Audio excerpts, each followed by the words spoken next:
कौन बताना चाहता है? हाथ ऊपर करके शुरू कर दीजिए। नमस्कार सर। नमस्ते। मैं पीवी सिंधु। सर मेरा अभी थर्ड ओलंपिक्स में जा रही हूँ सर। तो फर्स्ट ओलंपिक्स में 2016 में सिल्वर लेके आई थी और 2020 टोक्यो में ब्रॉन्ज लेके आई थी। तो इस बार I hope I change the colour sir and I hope I come back with a medal. Obviously अभी बहुत एक्सपीरियंस से जा रही हूँ but definitely it's not going to be easy but I will try my best and hoping for another medal sir. Yeah. ये जो नए खिलाड़ी आ रहे हैं उनके लिए क्या कहोगी?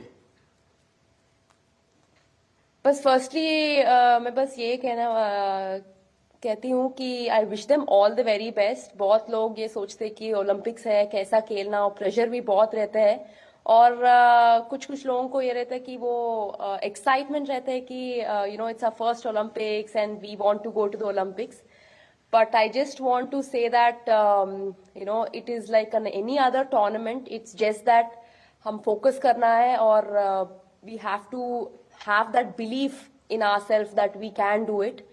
And definitely सब लोग hard work कर रहे हैं तो I wish them that they give their 100%. Not think that it is some different tournament and it is going to be hard. But I just want to tell them that it is like any other tournament and I want them to give their 100%. चलिए, बहुत pressure तो शुभकामनाएं। सब लोग सब। Thank you sir, thank you. और कौन कोई है जो बाहर से बात करना चाहेंगे? नमस्ते सर। नमस्ते मैं जी। प्रियंका गोस्वामी। नमस्ते जी। तुम्हारे बालकृष्ण कहाँ है? सर मेरे पास ही है, यहीं पे स्विट्जरलैंड में। तो इस बार भी बालकृष्ण सर को मैं लेके सबसे जा रही हो पहले ना? हाँ जी सर, ओलंपिक्स उनका भी दूसरा ओलंपिक्स है। सबसे पहले तो सर आपको बधाई हो कि आप तीसरी बार प्रधानमंत्री बने हैं और हमें सभी खिलाड़ियों को आपसे दोबारा से बात करने का और मिलने का मौका मिला है। Thank you. और सर जैसा कि दूसरा ओलंपिक्स है और मैं 3 महीने से ऑस्ट्रेलिया में ट्रेनिंग कर रही थी सरकार की तरफ से और अभी स्विट्जरलैंड में ट्रेनिंग कर रही हूँ टॉप्स की तरफ से। तो काफी सपोर्ट मिल रहा है हमें गवर्नमेंट की तरफ से कि हम दूसरे देश में जाके अपनी प्रैक्टिस कर रहे हैं। तो आई होप कि सभी प्लेयर्स ओलंपिक्स में अपना बेस्ट देंगे और अच्छा रिजल्ट देंगे और ज्यादा से ज्यादा मेडल जीतेंगे। अच्छा, आपकी एक शिकायत रहती थी कि तुम्हारा खेल ऐसा है कोई देखने वाला नहीं होता है। तो वहां प्रैक्टिस कर रही थी तो कोई होता देखने वाला? हाँ सर, विदेशों में तो इस खेल को भी मतलब उतनी ही अहमियत दी जाती है जितनी की और खेलों में दी जाती है। तो अपने देश में थोड़ा सा कम था, लेकिन जब से आप भी उसको इनक्रेज कर रहे हो कि सब देखो, इस हर खिलाड़ी के लिए आप बोलते हैं, तो हमारे देश में भी बहुत लोग अभी खेल को देख रहे हैं और काफी बढ़ावा मिल रहा है खिलाड़ी को और हमें भी सपोर्ट मिलता है कि कोई देखता है हमारा इवेंट कि हाँ सब बैठ के देख रहे हैं, तो हमें भी और मोटिवेशन आता है कि अच्छा करना है। चलिए, बहुत बहुत बधाई आपको। और कौन है वहां से कोई बात करना चाहेगा? सर नमस्कार सर। नमस्कार। मैं निखत बोल रही हूँ सर।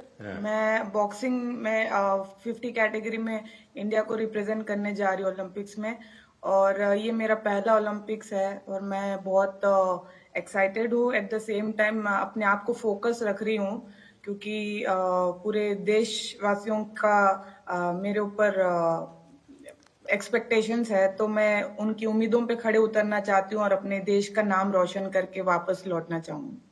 बहुत बहुत शुभकामनाएं। नीरज कुछ कह रहे थे? हाँ नमस्ते सर। नमस्ते भैया। कैसे हो सर? मैं वैसा ही हूँ। तेरा चूरमा अभी तक आया नहीं। चूरमा लेके आएंगे सर इस बार। पिछली बार वो दिल्ली में चीनी वाला चूरमा था, आपको हरियाणा का वही तो। और नहीं, मुझे तेरी बाग के हाथ का चूरमा खाना है। पक्का सर। बताइए। बिल्कुल सर, हम भी अभी बाहर हैं जर्मनी में और ट्रेनिंग बहुत अच्छी चल रही है। इस बार मैं काफी कम कंपटीशन खेल रहा हूं क्योंकि बीच बीच में मुझे एक इंजरी हो रही है, पर अभी काफी बेटर है। अभी कुछ दिन पहले मैं फिनलैंड में कंपटीशन खेला था और वो काफी अच्छा रहा और 1 महीना है हमारे पास ओलंपिक्स के लिए और ट्रेनिंग बहुत बढ़िया चल रही है। कोशिश कर रहे हैं कि अपने आप को पूरा फिट करके जाएं पेरिस में और 100% दें सर अपनी कंट्री के लिए, क्योंकि 4 साल में आता है। मैं ये सभी एथलीट्स को ये बोलना चाहूंगा कि 4 साल में मौका मिलता है और अपने अंदर घुस के उस चीज को निकालें कि क्या वो चीज है जिससे हम अपना बेस्ट दे सकते हैं। क्योंकि मेरा टोक्यो मेरा पहला ओलंपिक्स था और पहले ओलंपिक्स में ही बहुत ही अच्छा रिजल्ट रहा, गोल्ड जीता देश के लिए। और उसका रीजन मैं मानता हूं कि यही है कि मन में डर नहीं था, निडर होके खेला और बहुत ही बिलीव था खुद पे कि ट्रेनिंग बहुत अच्छी हुई है। और मैं सभी एथलीट्स को ये बोलूंगा कि वैसे ही खेलें, किसी से डरने की घबराने की जरूरत नहीं है, क्योंकि वो भी इंसान है। कई बार हमको लगता है कि शायद यूरोपियंस ज्यादा स्ट्रांग है या फिर यूएस के एथलीट या दूसरी कंट्रीज के ज्यादा स्ट्रांग है, लेकिन वही है कि अगर हम खुद को पहचान लें कि हाँ हम इतनी मेहनत कर रहे हैं, अपने घर बार को छोड़ के इतनी दूर हैं, तो कुछ भी पॉसिबल है जी। चलिए, बहुत बढ़िया टिप दिए हैं सबको। मैं आपका धन्यवाद करता हूं और आपको शुभकामनाएं देता हूं। आपका स्वास्थ्य अच्छा रहे, 1 महीने में कोई नई इंजरी ना हो भाई। बिल्कुल सर, वही कोशिश कर रहे हैं। देखिए साथियों, आपने देखा होगा कि 2-3 बातें बहुत अच्छी निकली, क्योंकि आप जो अनुभवी लोग हैं उनसे जो जानने को मिलता है उसकी एक अहमियत होती है। जैसे आपको बताया गया कि वहां के तामझाम में डूब मत जाना, खो मत जाना, ये बहुत सही है जी। अदरवाइज हमारे लिए वो उसी का प्रभाव इतना होता है कि हम शायद अपनी चीज को फोकस नहीं कर पाते हैं। दूसरा, परमात्मा ने हमें एक कद दिया है, बाकी खिलाड़ी हमसे बड़े कद वाले होते हैं, लेकिन हम पक्का मान के चले यहां कद का खेल नहीं है जी। यहां कौशल्य का खेल है, आपकी टैलेंट का खेल है। सामने वाले का शरीर हमसे 2 फीट ऊंचा है, चौड़ा है, इसकी परवाह मत कीजिए। आपको अपने टैलेंट पे भरोसा होना चाहिए। और फिर सामने कितना ही शरीर मोटा हो, बड़ा तगड़ा हो, दिखने में बड़ा शानदार हो, तो वो जीत ही जाएगा, मानने का कारण नहीं होता है। तो हमने कोशिश, अपने पास जो कौशल्य है, अपने पास जो टैलेंट है, उस पर ही हमारा फोकस होना चाहिए और वही हमें परिणाम देता है। आपने देखा होगा कि बहुत सारे लोग, बहुत कुछ आता है उनको, लेकिन एग्जामिनेशन के समय गड़बड़ हो जाती है। उनको लगता है यार याद नहीं आता है, फिर सोचता है कुछ कोरिलेट करता है, और उसका मूल कारण उसका एग्जाम पर ध्यान कम होता है। उसका मूल कारण होता है कि अगर मैं अच्छा नहीं करूंगा तो घर वाले क्या कहेंगे, अगर मैं मार्क्स कम लाए तो क्या, उसी प्रेशर में रहता है। आप चिंता छोड़ दीजिए दोस्तों, आप खेलिए अच्छा बस। अरे मेडल आते भी हैं, नहीं भी आते, क्या है, ये प्रेशर कभी मत रखिए। हाँ, अपना 100% बेस्ट देना है, ये मिजाज अपना होना चाहिए और उसमें कोई कमी नहीं होनी चाहिए। दूसरा, आप लोग जानते होंगे, आपको शायद ये आपके कोचेज हैं वो सब, ये आपकी जो साइकोलॉजिकल जो ट्रीट करते हैं वो भी आपको समझाते होंगे। खेल जगत में प्रैक्टिस का जितना महत्व है, कंसिस्टेंसी का जितना महत्व है, उतना ही महत्व नींद का है। और कभी कभी तो कल सुबह मैच होने वाला, आज रात को नींद ही नहीं आ रही है, और शायद कोई और चीज हमें जितना नुकसान नहीं करती है, उससे ज्यादा नींद का अभाव नुकसान करती है। और आपको आश्चर्य होगा कि एक ऐसा प्रधानमंत्री है जो हमको सोने के लिए कह रहा है लेकिन मैं आपसे आग्रह से कहूंगा, अच्छी नींद बहुत जरूरी है खेल जगत के लिए, किसी भी जीवन के हर चीज के लिए। और आजकल तो मेडिकल साइंस भी नींद पर बहुत बल दे रहा है कि आपकी नींद कितने समय की है, कितनी साउंड स्लीप है, इसका बड़ा महत्व माना जाता है। और नया मेडिकल साइंस में इन चीजों को बड़ा स्वीकार किया जा रहा है। और इसलिए कितना ही एक्साइटमेंट क्यों ना हो जी, आप नींद पक्की करके, वैसे आप लोग मेहनत इतनी करते हैं कि आपको नींद आना बहुत स्वाभाविक होता है, क्योंकि आप गहरी नींद में चले जाए तो इतनी मेहनत करते हैं शरीर से, लेकिन शरीर की मेहनत वाली नींद एक बात है और सभी चिंताओं से मुक्त सोना ये अलग चीज है। और इसलिए मैं आपसे आग्रह करूंगा कि आप नींद के संबंध में जरा भी कॉम्प्रोमाइज, और थोड़े दिन पहले इसलिए भेजते हैं कि थोड़ा आप वहां पर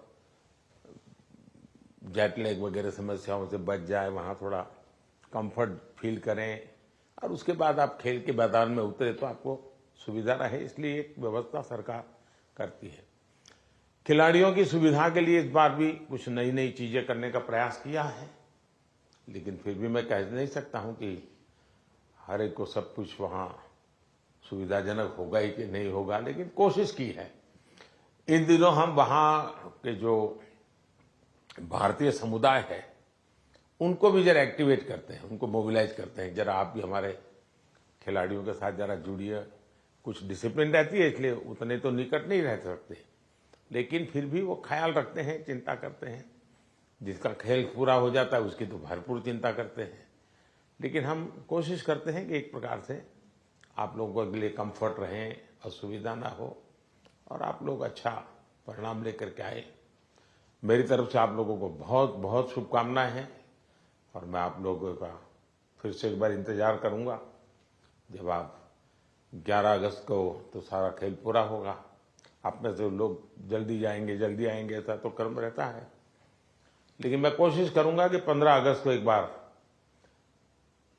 लाल किले पर जब कार्यक्रम होता है तो आप लोग भी उसमें उपस्थित रहें, ताकि देश देखेगा कि यहाँ से हमारे ओलंपिक खेलने के लिए जो गए थे, क्योंकि ओलंपिक खेलने जाना ये भी बहुत बड़ी बात होती है जी।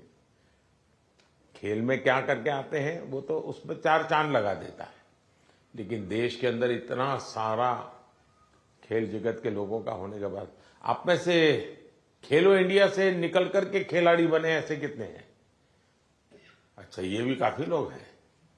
तो आपका क्या कैसा कौन सा खेल रहा क्या है बता दीजिए जरा। हेलो सर, मैं सिफ्थ हूँ और मैं शूटिंग करती हूँ। तो खेलो इंडिया ने मुझे काफ़ी हेल्प की है, क्योंकि दिल्ली में ट्रेनिंग करके और उस टीम में आके जो भी मेरा रिजल्ट आया तो खेलो इंडिया कारण ही आया। चलिए, अच्छी शुरुआत है। हाँ जी। आपका? नमस्ते सर, मेरा नाम मनु भाकर है। मैं शूटिंग में ही अभी दूसरा ओलंपिक मेरी इंडिया को रिप्रेजेंट करूंगी। 2018 में जो फर्स्ट एडिशन था खेलो इंडिया स्कूल गेम्स का, उसमें मैंने नेशनल रिकॉर्ड के साथ गोल्ड मेडल जीता था और वहीं से उसके बाद मैं टॉप्स के कोर ग्रुप में आ गई थी। और तब से बस ये था कि इंडिया की जर्सी चाहिए और इंडिया के लिए खेलना है। और खेलो इंडिया एक ऐसा प्लेटफॉर्म था जो बहुत सारे लोगों को उसने एक मार्गदर्शन दिया है और आई थिंक वहाँ से काफ़ी सारे एथलीट्स ऐसे हैं जो आज मैं अपनी टीम में देखती हूँ, मेरे साथ भी खेलते हैं और मेरे से जूनियर भी हैं जो खेलो इंडिया से आए हैं।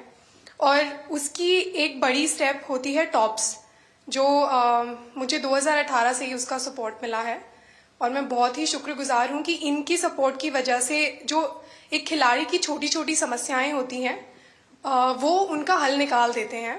तो आई थिंक बहुत मेजर रोल प्ले किया है मेरे लिए तो खेलो इंडिया ने और टॉप्स ने।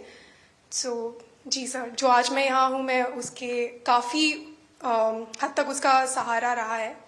जी शुक्रिया सर। चलिए, बहुत शुभकामनाएं आपको। और कोई है जो कुछ कहना चाहते हैं, आप अपने हिसाब से कुछ बात बताना चाहते हैं? हाँ, नमस्कार सर,